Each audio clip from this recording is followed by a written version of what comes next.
Helicopter flight sims, I think, have had a far greater influence in the decisions I've made when it comes to buying computers than they have any right to. Hello Cave Dwellers, it's story time today because I want to tell you about a game called LHX Attack Chopper. A helicopter simulator that came out in 1990. I was obsessed with this thing. However, I couldn't play it on my own computer. I had an Amiga 500 at the time. Yes, I loved it. I played games like MiG-29 and F-29 Retaliator and all of these great flight sims, F-18, great flight sims that were available for the machine. But LHX Attack Chopper was not available for it, nor would it ever become available for it. I gained access to it through a friend. His uncle just so happened to have a 286 laptop, and this felt like a serious machine. It had a hard drive for a start that chunted away when it started up, and this thing called Windows on there. It was all quite alien to me, but I enjoyed playing with it, and I eventually found on there this game, LHX Attack Chopper.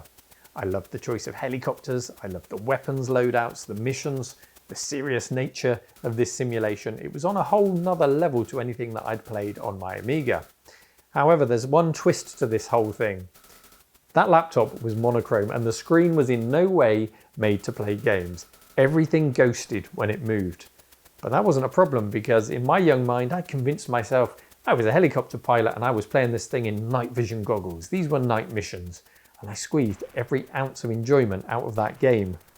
A few years later I would then go on to buy my own 486 PC. It was this gorgeous looking Packard Bell. Yes, I'll see you in the comments to fight you about that. It's a good looking machine and it means so much to me because it was my first IBM PC compatible. The decision to jump ship from the Amiga and go to the PC was made with LHX Attack Chopper in mind. It was made with Ultima 7 in mind because I'd enjoyed 6 so much on the Amiga and it wasn't coming to the Amiga. I had to have a PC for 7. And it included Jeff Crammond's F1 GP because the frame rate I'd seen on my friend's PC was so much slicker and better than I had on my Amiga. So I jumped ship to the PC. And it's there that I enjoyed LHX Attack Chopper again on my own PC. Things like Gunship 2000, also available on other platforms, but the brute force of the 486 made it all the more enjoyable. I could crank up the detail and really enjoy that game. The Comanche series from Nova Logic, later Jane's Apache Longbow, as well as other simulators. The Silent Service series, Falcon, M1 Tank Platoon. I did love a tank simulator as well. Anything that was simulation, I was all over it and I loved it. It wasn't cool, but I don't care. I'm too old to care about being cool. I wasn't all about Super Nintendos and Mega Drives. I was all about serious simulations on my PC. And I know there's lots of you out there that were too, which is why you're going to enjoy what we're looking at today. So it may surprise you to realize that this on my screen here is not LHX Attack Chopper. This, despite its looks, is a brand new 2024 helicopter game in the style of those 1990s and late 80s helicopter games that I loved so much. It's by a single developer called David Walters, who was clearly influenced in the same way I was by vintage helicopter games, but he had a desire and the skill set to do something about it. David has very kindly given us a pre-release version of the game to try out today so we can get a feel for it. We're going to meet David and chat to him about his influences, his background and the development of the game, and hopefully by the end of it I'll be able to tell you whether you should part with your hard-earned cash and pick this up on Steam. This is Thunder Helix. It's David's love letter to helicopter flight simulators of old, and it's a camel's worst nightmare.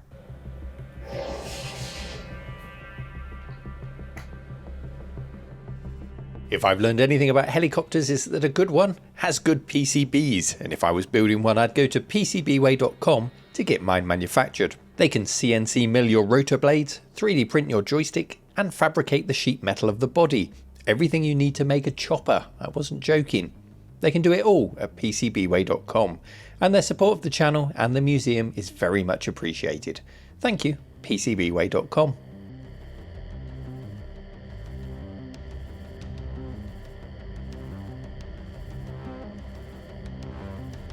Years of Airwolf and Blue Thunder prepared us for this, so let's get to the chopper. The game does a great impression of a DOS game from the off by simulating the command prompt and then a setup screen, which is actually functional, although missing a fake sound card menu. I think we can forgive them for that. And we get the choice of VGA or EGA colour palettes. I'm going for VGA. Don't worry, your monitor doesn't need to support the 320 by 200 resolution. The game is scaled appropriately for whatever your monitor is set to. It is a modern game, remember. Before we set off, this pre-release version says it has one campaign with 4 missions, although I think it's better described as one mission with 4 objectives, as you attempt them all in one flight.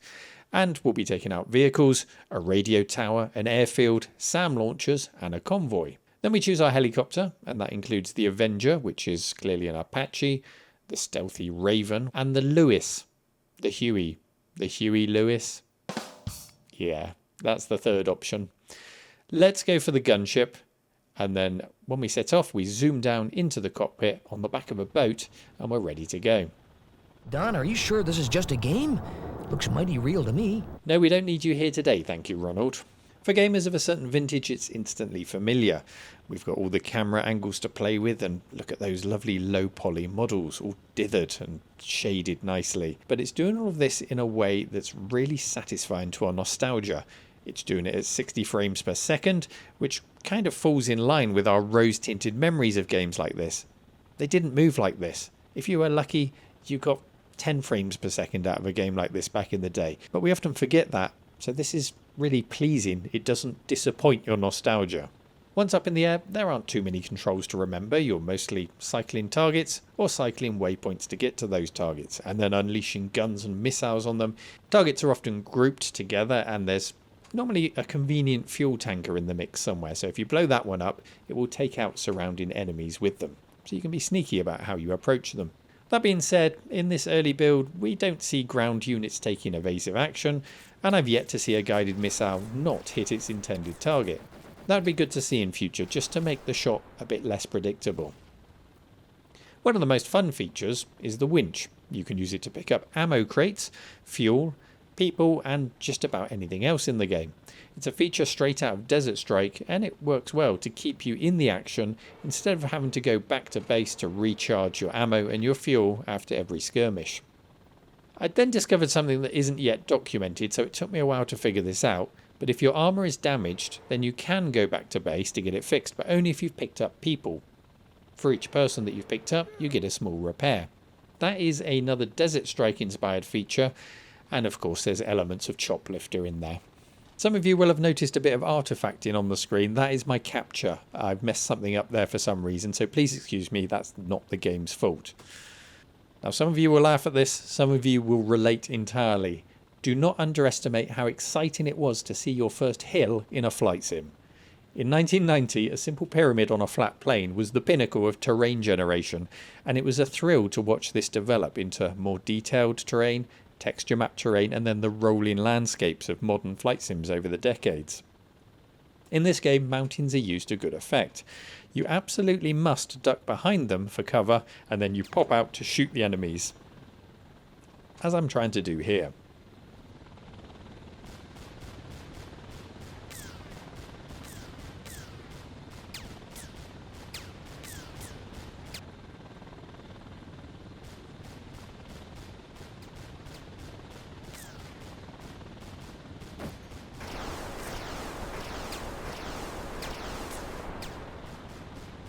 But it doesn't always work out.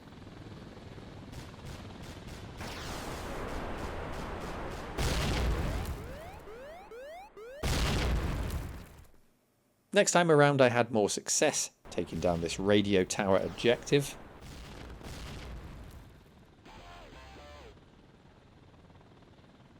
Before giving a camel the ride of its life, the poor thing.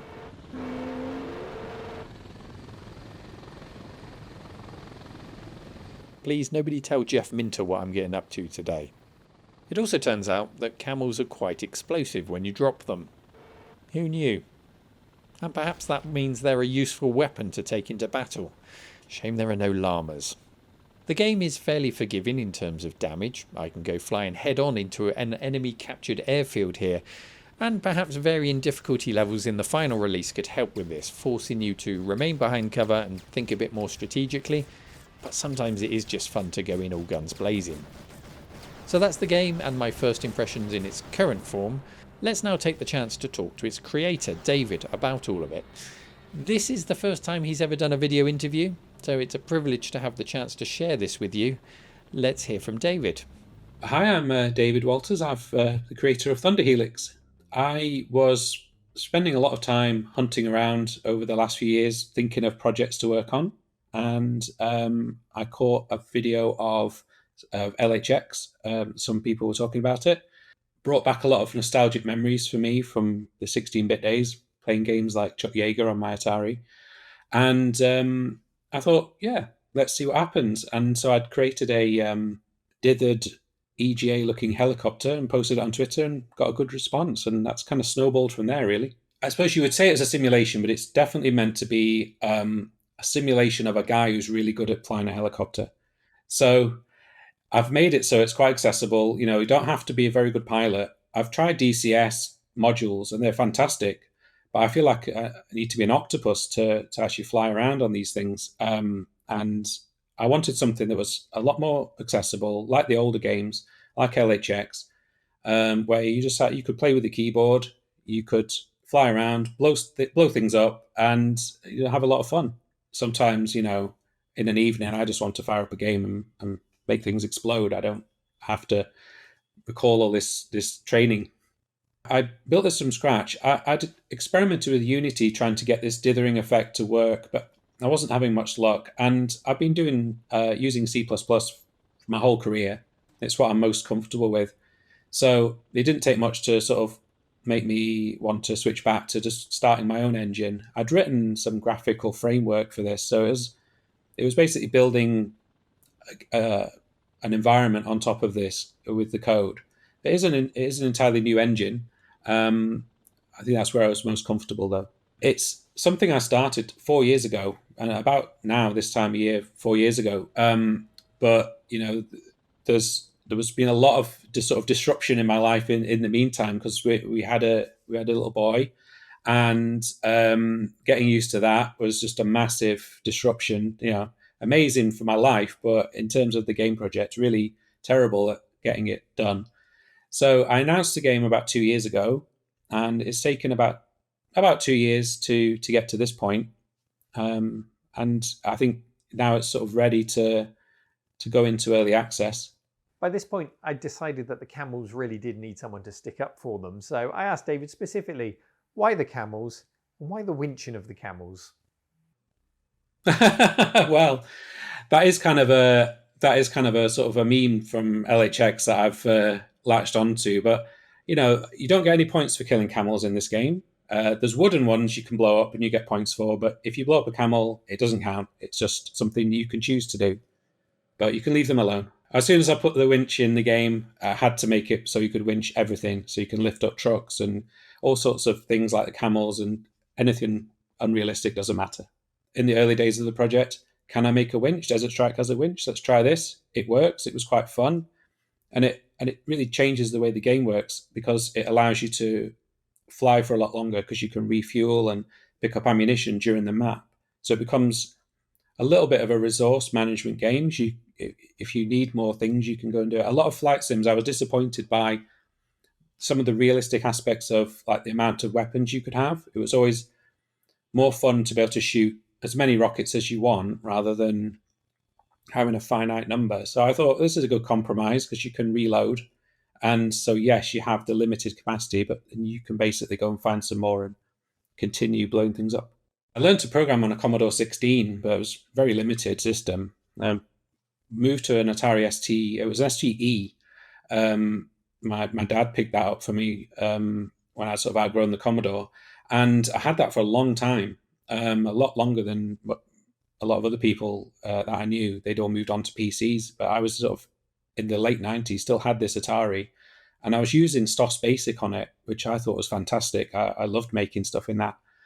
And because I didn't have a lot of the games that like I could see around me in magazines and things, I'd sort of recreate kind of fake versions of them in like the sprite editor on STOS Basic and things like that. So I've always been kind of interested in studying other titles and sort of replicating the nuances of them. Yeah, I've very enthusiastically made an FPS in there, which I look back on it now and it's cute, but it's very, very poor game. But yeah, sort of flat shaded Doom clone, very sort of, teenage me, liking Doom, didn't have a PC, make Doom myself. So after university, I started work at Particle Systems, and worked there for a couple of years. Made a remake of Powerdrome, and I moved to work for Sumo Digital for about 5 years, and worked on a few little things. There's nothing particularly substantial. The studio put out some bigger titles in that time, like Sonic Racing, but I'd worked on things like stuff for the PSP. So we'd done a conversion of Virtua Tennis, and the last thing I worked on was Dirt 2. I think I've always been quite interested in older titles and nostalgic kind of ideas of things.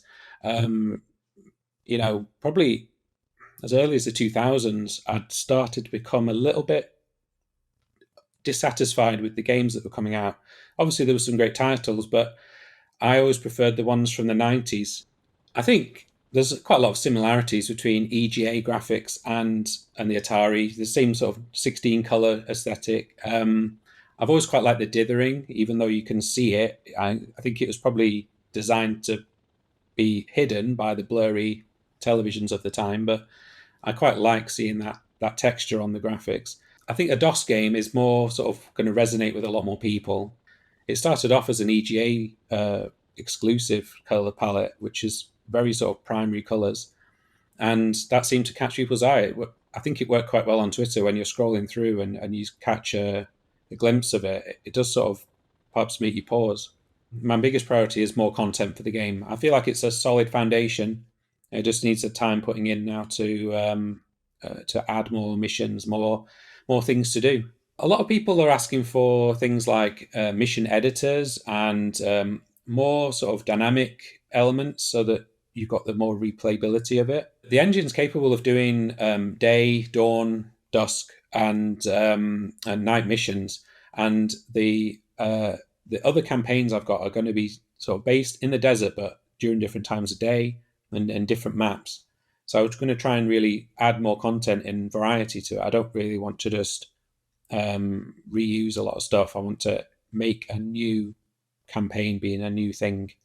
So really kind of trying to put the effort into making. So I think the next map will be set in a city rather than a desert. So I mean, it won't be a like Los Angeles sized thing, but it'll be there'll be lots of buildings to hide behind and different opportunities for combat in that scenario. I'm optimistic. My success doesn't have to be huge for me to want to continue working on this. I definitely have a sort of idea of where I want to take it in terms of adding more content. And yeah, I'm very open to listening to the community to hear what they want. Hearing this desire for more dynamic elements is really good to hear, because it means I can develop in the direction that people want. Early access launch is kind of just the beginning, really. I really want to make sure that it's a well-rounded product by the end. Future, I'd like to work on more games in this style.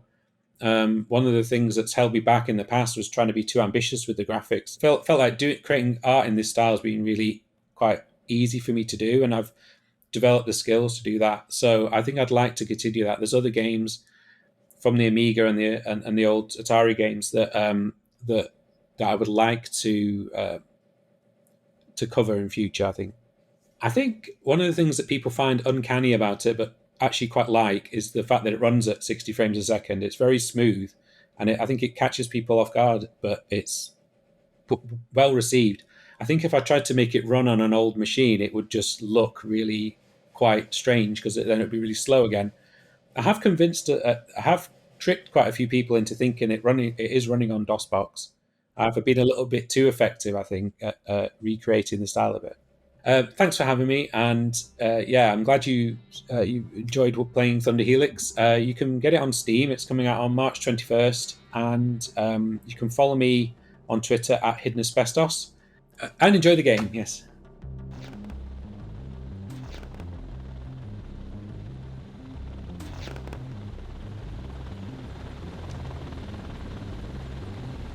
So thank you again to David for taking the time to chat to us and tell us about Thunder Helix. What's the verdict then? Well, it's a pre-release version that we've been trying today, so there is a chance for everything to go horribly wrong, but it's highly unlikely because it's very stable. It does what it does well. It doesn't try to overpromise. It just delivers that feeling of a 1990 LHX attack chopper style game. And all we need to see now is all of the missions added. I want tens, if not hundreds of missions to play through, campaigns to play through. I'm excited to try out that city landscape because it was in Apache Longbow that you got to fly around in a city, and I'd like to try that again. That changes the whole dynamic of the game. Playing peekaboo behind skyscrapers and going down city streets while locking onto tanks and taking them out. That adds a whole new dimension and really tests your controls, and that's where it all comes together. It feels like you're fully in control of the helicopter. When you master it, you are at one with the machine, with the Apache, with whatever helicopter that you've chosen in the game. And it delivers that feeling that we got way back in the 90s, that perfect balance of arcade and simulation where you come away feeling a bit like Top Gun. Well done to you, David. The only thing I would ask is perhaps we could see a big box version of it one day.